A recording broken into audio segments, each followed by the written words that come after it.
తెలంగాణలో మరో party కనుమరుగైపోయింది. YSR Telangana party కాంగ్రెస్లో విలీనం చేశారు షర్మిల. ఏఐసీసీ అధ్యక్షుడు మల్లికార్జున ఖర్గే, రాహుల్ గాంధీ సమక్షంలో షర్మిల కాంగ్రెస్ పార్టీలో చేరారు.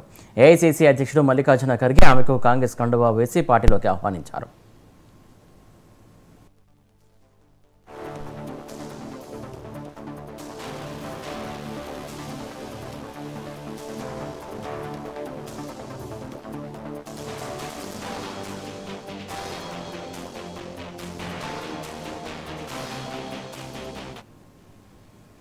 వైఎస్ఆర్టీపీని కాంగ్రెస్లో విలీనం చేయడం సంతోషంగా ఉందన్నారు వైఎస్ షర్మిల.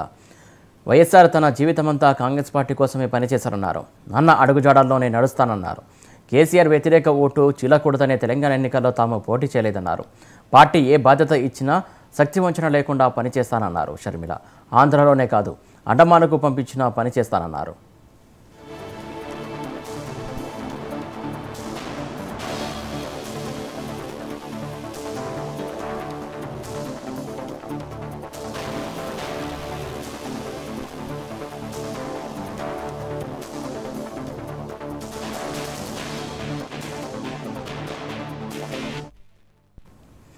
కాంగ్రెస్లో షర్మిల చేరిన నేపథ్యంలో ఆమెకు పార్టీ ఏ బాధ్యతలు అప్పగిస్తుందనేది ఆసక్తికరంగా మారింది. ఏఐసీసీలో పదవి ఇస్తారా, ఏపీ కాంగ్రెస్ బాధ్యతలు అప్పగిస్తారా అన్న దానిపై ఊహాగానాలు కొనసాగుతున్నాయి.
షర్మిల కాంగ్రెస్లో చేరడంపై మంత్రి పెద్దిరెడ్డి రామచంద్ర